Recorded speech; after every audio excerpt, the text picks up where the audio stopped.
But this is an indispensable subject that we are ending with this morning.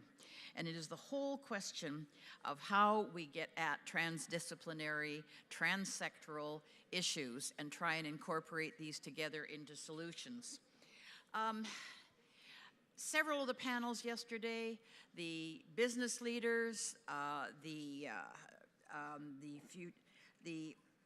business leaders today talked about the absolute need to be able to reach across sectors to form partnerships. But nothing could be more difficult. And you've got to try and work out why this is, and then wise people like our panel are going to tell us, I hope, a little bit about what can be done in the real world to try and break down these these disciplinary silos. It's not extraordinary that they exist. The 20th century was the age of specialization. In Ismail's a Renaissance man, but during the real Renaissance, thinkers and knowers and knowledge had knowledge in all sorts of different ways. You might go to a doctor for mathematics, you'd go to a doctor for treatment. Then we moved into our 20th century, which gave us an enormous movement ahead in so many fields because we were specializing. Now we are paying for the fact that it is extremely difficult to move from that specialization to other necessary fields and collaboration with those necessary fields. And it's buttressed by the way academic publication policy works, where the reward for through publication is often by very, very narrow definitions of what the issues are to be discussed. And yet, at the end of the day, the end of the project, as things go along, as the business goes along, everybody says, well, it isn't the technology, it isn't the plan, it's that it really didn't take into account the sociology of the area, it really didn't take into account all of these other things. So now you're going to tell us how to solve, how the world should be solving this issue. And we've got very good people to do it. Peter McPherson is the president of the Association of Public and Land-Grant Universities. He was the administrator of USAID back at the time when I was the president of CETA, so we got to know one another well then. Dr. Cathann Kress is vice president of the Agricultural Administration and dean of the College of Food and Agriculture and Environmental Science at Ohio State. And Kendall Lamkey is the professor and chair of the Department of Agronomy at the Iowa State. And our moderator today is very capable of doing this. It's April Masson, and she is the provost at Kansas State University. So you're used to chivying people into discipline and results and productivity. Go to it. Thank you, very much. Thank you all for being here at this session. We need to transcend our individual disciplines and work forward on the challenges that we've been talking about all week. I hope that if you haven't had the opportunity to actually read this report, that you will go to the Association of Land-Grant Public Universities website and get it. We brought a whole bunch of these to the meetings. They're gone. And if you just check on the website, we'll be able to get it to you. This is the Challenge of Change, Harnessing University Discovery, Engagement, and Learning to Achieve Food and Nutrition Security. Food and nutrition security brings us from all around the world to these meetings in Des Moines to both honor Norman Borlaug's legacy and those who do the important work of global food and nutrition security. This is truly a grand challenge for all of us. The challenge, and as is described in this report, is to sustainably feed an expanding population and improve the prospects for food and nutrition security for all.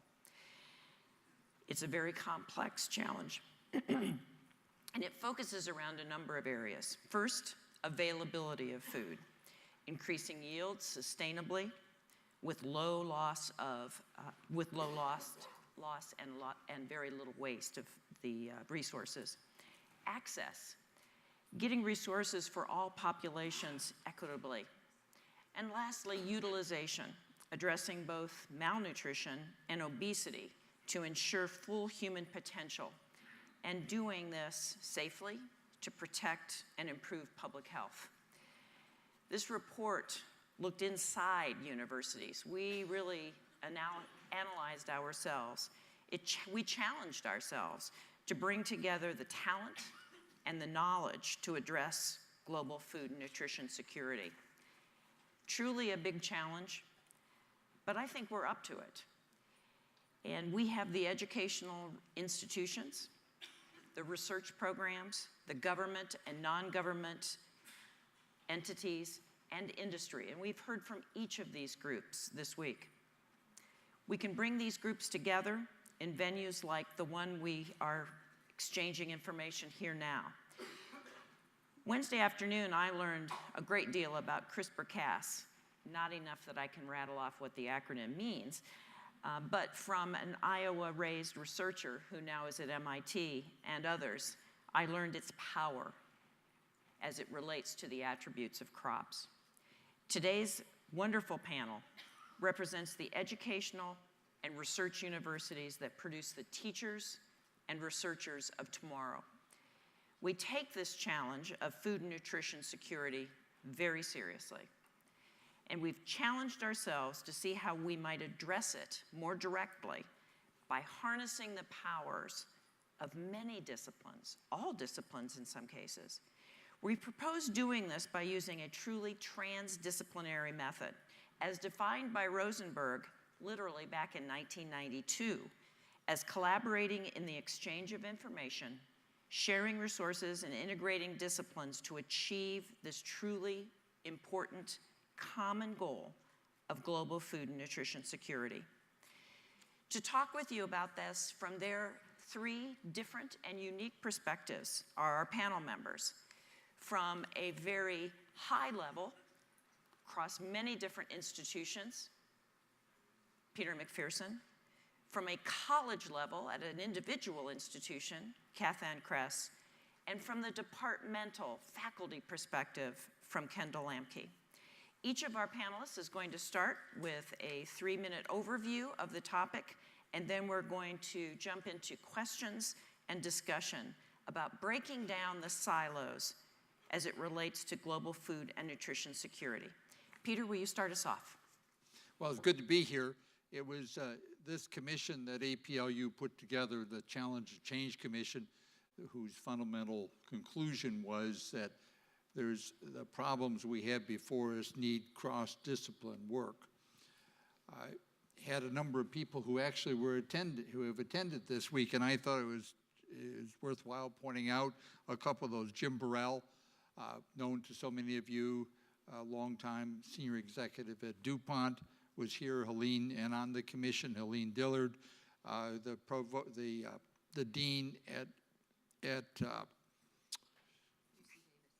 Davis, excuse me, 1/2 moment, I was trying to say something else, Davis, Steve Leith, who was then the president of Iowa State, Stan Blade, who was the dean, is the dean at Alberta, and Sandy Rocky, who is now the head of FFAR, that important foundation at USDA.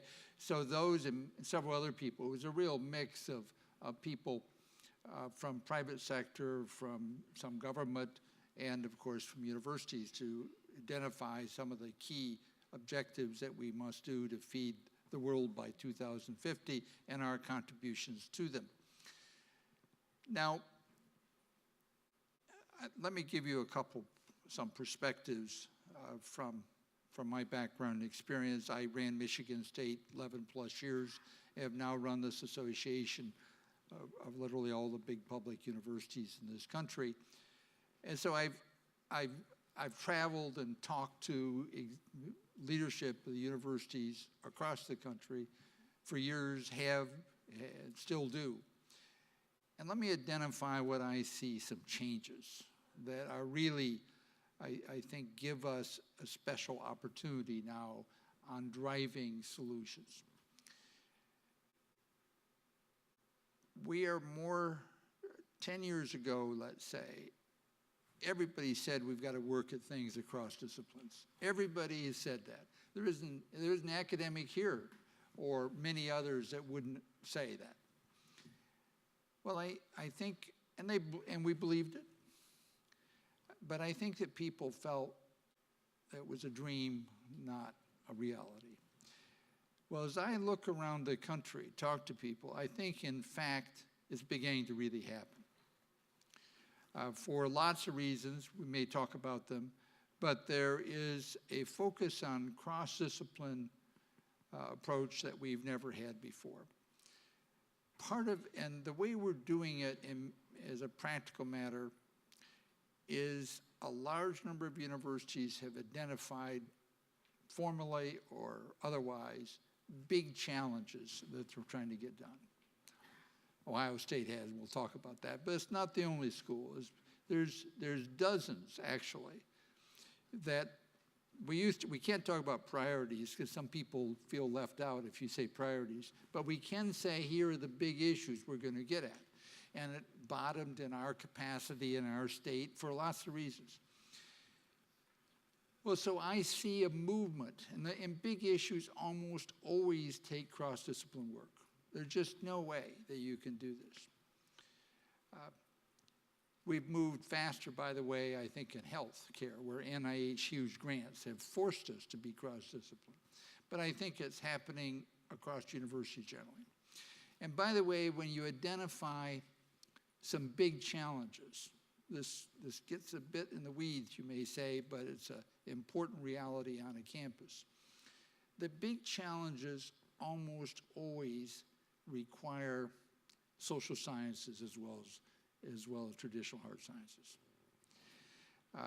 Just think about the big things you want to get done. You need people engaged along with a technical solution. And when you have big challenges that involve the whole university or big chunks of university, it becomes politically practical to drive the big challenges. So that's the world that's emerging. And I think we are set for a time with the Challenge of Change report and other such efforts to have a big impact. Thank you, Peter. Cathann. Yeah, Peter, I would agree with you, and I would also agree with you that we are moving from saying it's important to doing it. But I think what slowed us down for quite a while is that prioritizing research is also political, like you said, along the priorities. And the problems don't fit neatly into disciplines. And so figuring out who takes the lead, how do you get something to happen, I think we had some real fits and starts around how to do that. But what I think is really exciting is seeing with the grand challenges and projects like we have at Ohio State with our discovery themes was the idea of having it emerge from the faculty. And that being able to have the faculty identify and then being able to connect them to one another across different departments and allow that to organically grow and try to get the structure of the university out of their way is part of the way I think that can be really effective. What we've done is much like you said, we recognize the importance of bringing the bench sciences and the social sciences together. Because really what we're talking about with these grand challenges is just as much about equity as it is about agronomy. And it's just as much about political science as it is about animal sciences. So we've really tried to keep that in mind. Where we find, though, we often struggle has to do, though, with the reward systems and the incentives that we have in the different disciplines. Because of all the specializations, as was mentioned, typically what these faculty are looking for is to publish in very specific journals that are very specialized still. So being able to do the transdisciplinary research becomes very, very difficult if we think that we can't get it published in those journals or we can't secure the grants that are in these specialized areas. And so one of the things we've tried to do at our university is figure out how do we create the seed, if you will, the incentives that can help to launch that, particularly among the junior faculty where we think there's some tremendous opportunities. So what we've done with our discovery themes is that it begins organically with the faculty determining the area. One we have is called INFACT. It's Food and Agricultural Transformation. It brings together faculty from across a number of our disciplines, everything from the climate and food production that you might expect in food systems and health and nutrition, to culture, art and design, as well as business and entrepreneurship. all working together and with their mission to transform the way we grow, process, and distribute food, but with a transfer from thinking about it in terms of production to thinking about it in terms of consumption.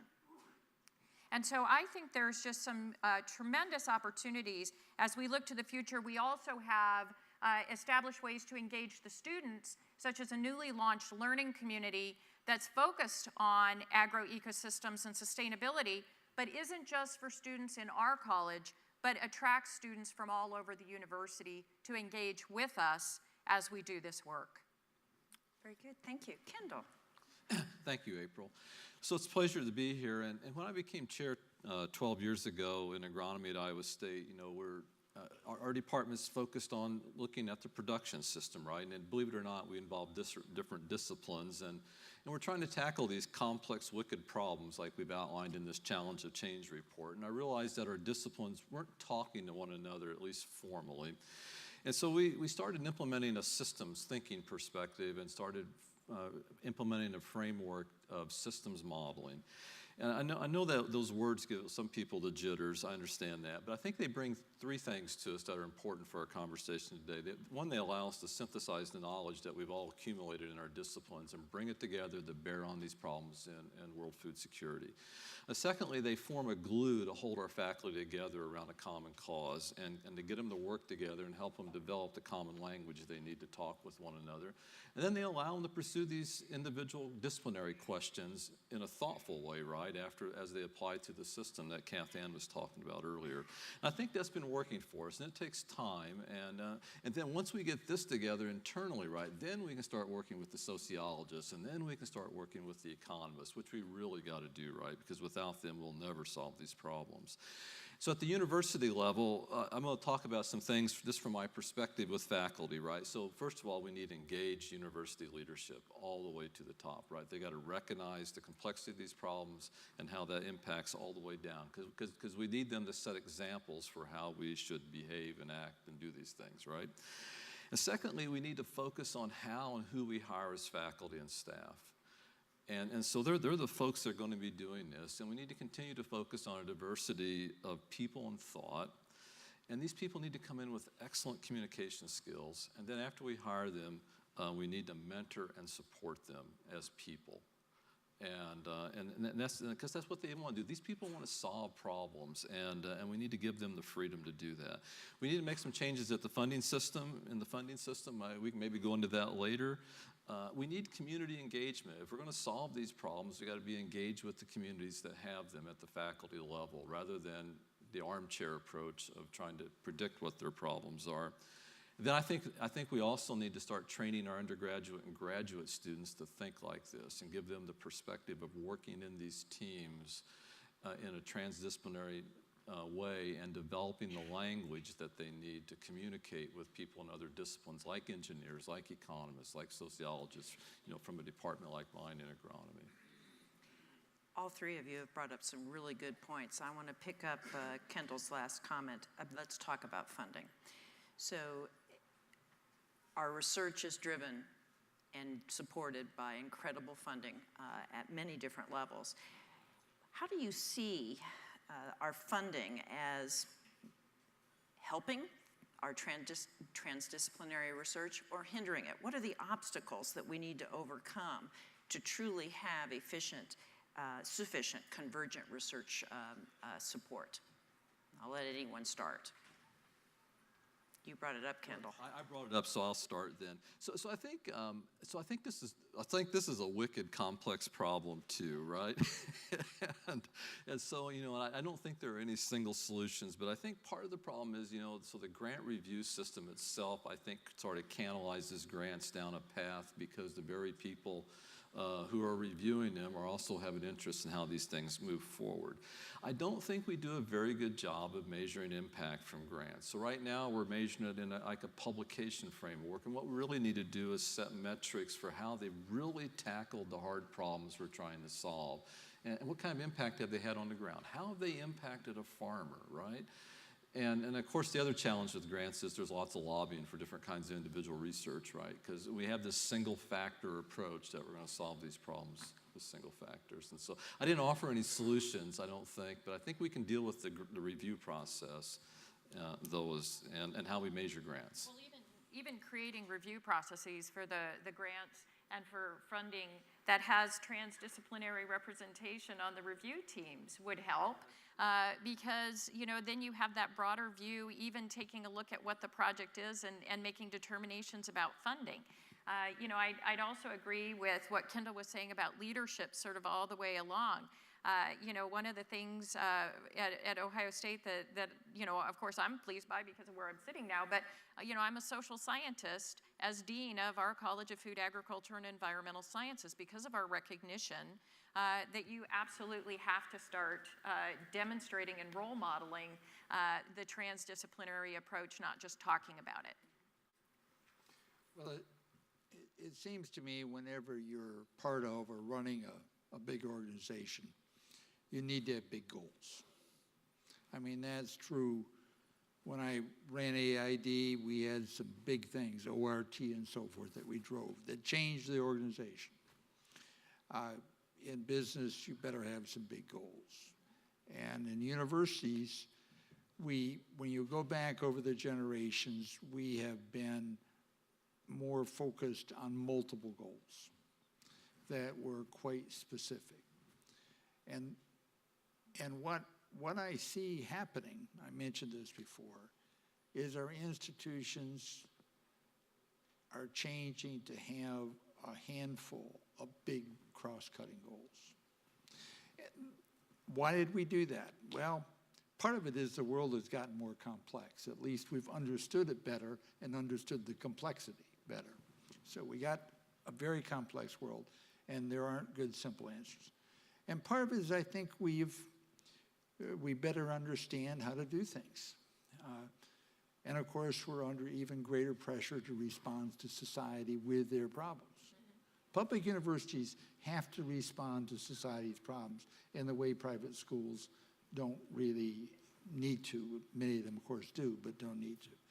So as I look at where we are in the history of higher education in this country, public universities, we are reasonably positioned to do really big things in food and energy, a number of areas.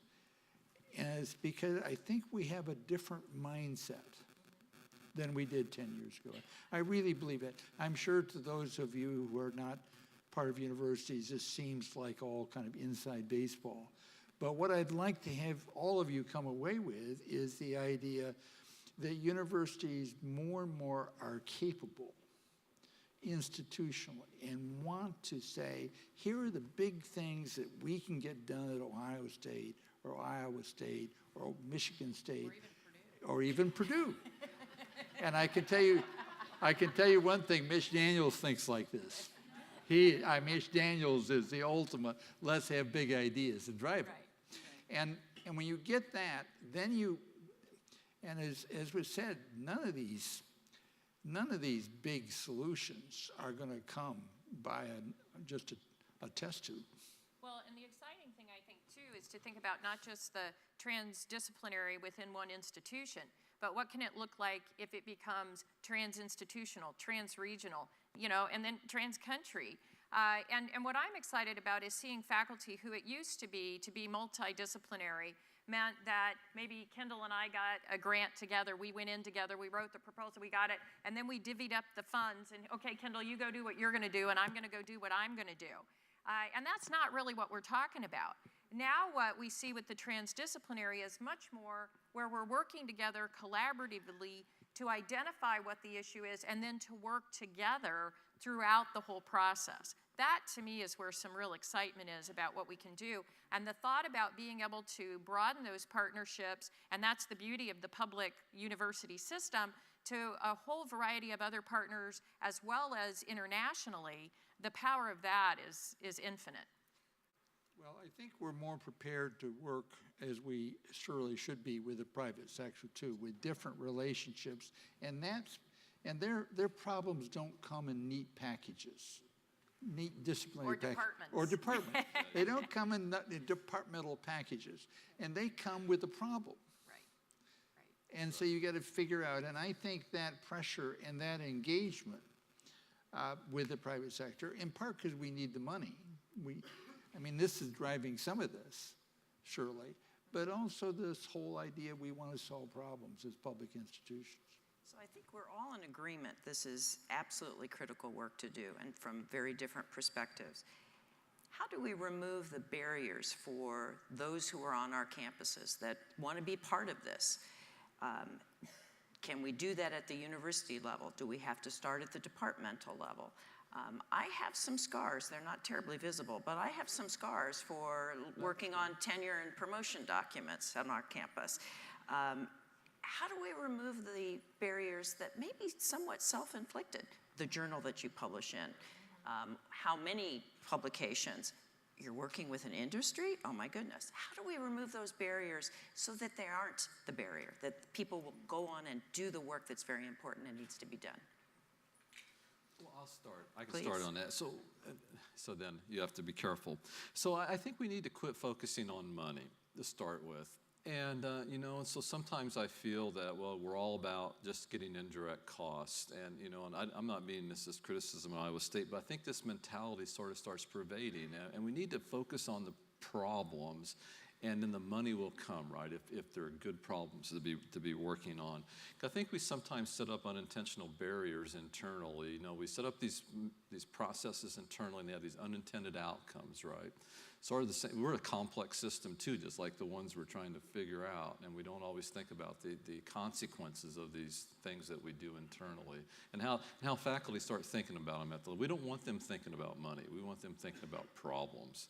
I don't want them writing grants 24 hours a day. I want them thinking and writing about the problems and teaching students. That's what they want to do too. Yeah, it's like if you had decided to take a road trip, say to the Grand Canyon, and you plotted your whole route based on where you could find the gas stations, right, instead of plotting your route based on how do you get to the Grand Canyon. That's a good analogy. Yeah. I like that. Yeah. I do think that there is some problems, and of course you as a longtime provost understand. But I think you would agree with me that university leadership, to get things done, has to drive visions. We have relatively little direct authority compared to a private sector situation. Though I will point out in government, you can't fire anybody either. So vision is a big deal in universities. And universities that come together with a vision, and it can't be just the president and provost off sitting there, but come together with a vision. Some people will get excited about the vision, and other people really won't. But those people that don't get excited end up not getting as much resources, as much acclaim. The decisions, it's an important point that I know we all agree with. Decisions changing universities in important part become a matter of vision and big goals. There's an idealism, I think, in public universities that's pretty deep and broad. That's an exciting thing to harness. So the three of you have seen many different universities. You represent different universities. Where do we see transdisciplinary research being done well, or examples of it? And a couple of you have said things that have made me thought, and how do we move forward with new majors for our undergraduates that fit into this, so we're training the future generation of researchers? But let's focus on where you've seen good examples of transdisciplinary research moving forward for whatever reasons, and we'll dig into what the reasons are.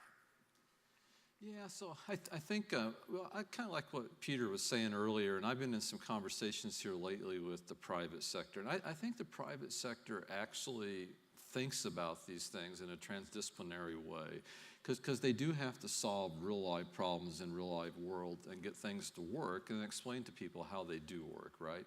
And so, but they don't always have the mechanisms to do all the research. And I think we can learn a lot from working with them on these problems, right? I really do, because I think we can learn about how to think about the transdisciplinary problems at the faculty level. I think some of us need to learn how to think. about these problems. I mean, that's the place that's where I see the thinking going on. You know, the research, but they won't always do the deep research though, right? So. Well, I think there's lots of examples of great ideas that are working, and to me, it's when we can start putting them all together, the pieces together. And so like at Iowa State with the Rising Stars internship program, which puts together teams of interns from different disciplines that work together on whatever the issues are, typically around local foods and sustainability out in the communities.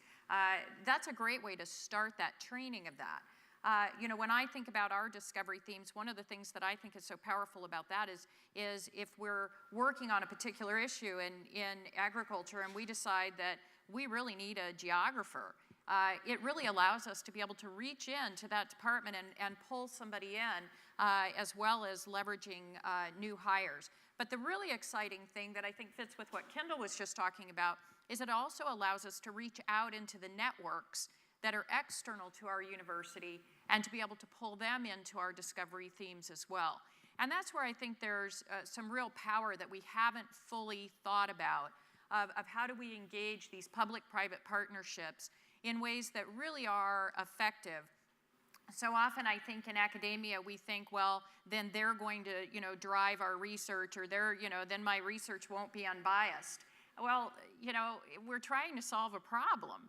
And when you have the kind of applied science that we really do have in these areas, then the partnerships are just critical to us being able to do that.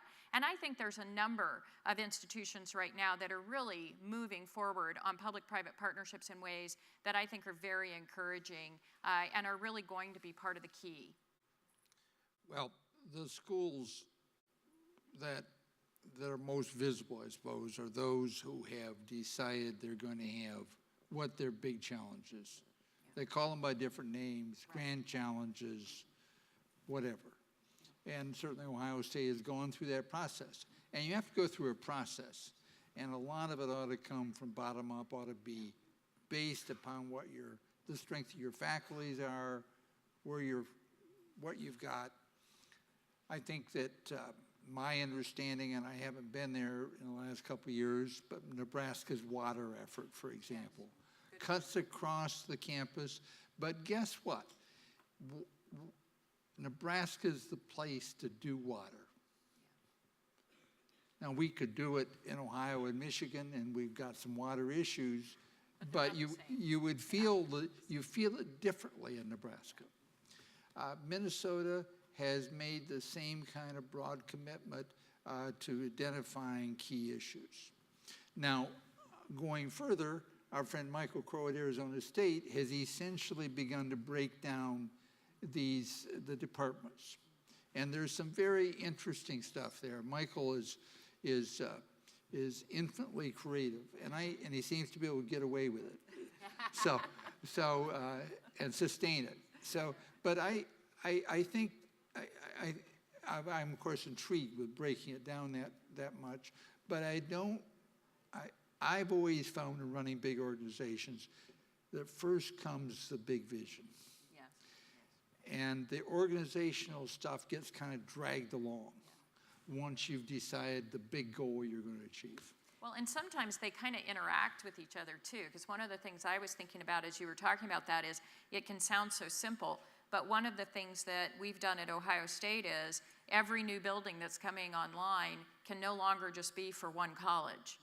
So if you're proposing a new building, you've got to have partners, and you have to have essentially how this ties to our discovery themes or our grand challenges.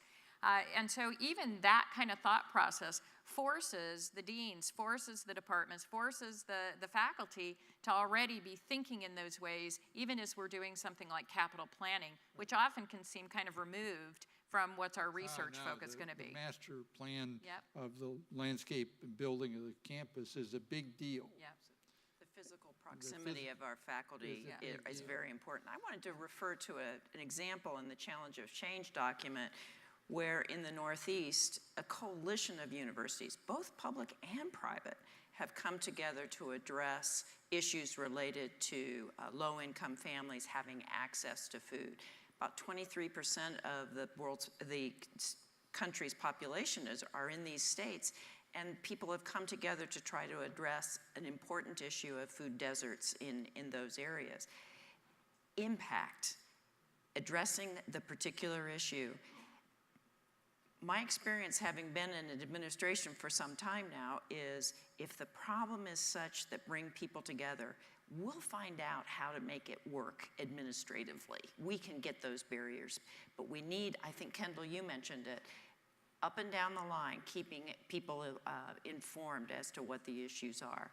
How do we do that better? I hope this is a direct response. I was at the University of Toledo about a month ago. Now, Toledo on Lake Erie has got this huge problem, water problem. It's a big deal. So what have they done? Well, they've got Toledo, which has developed quite a lot of real expertise in terms of the toxic water and all that, yes. But they've got as a coalition with them a couple other higher education institutions, the local governments.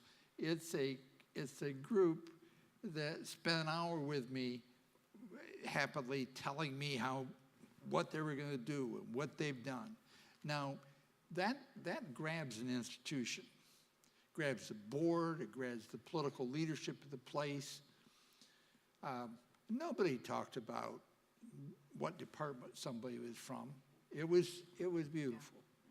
But the other thing I'd add to that, though, that I think that we really have to make sure our leadership and even sometimes our Board of Regents are contemplating in the future is that when you start to take on some of these things, water quality and certainly in Toledo, or whether you're taking on some of the food security, which is so tied to equity issues, somewhere in there, it gets political.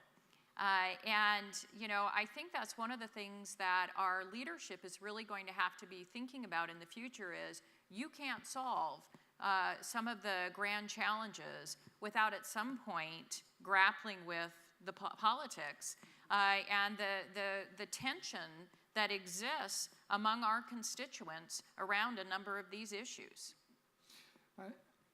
Absolutely, but that's why we're public universities. Right. That's why it's fun being part of these places.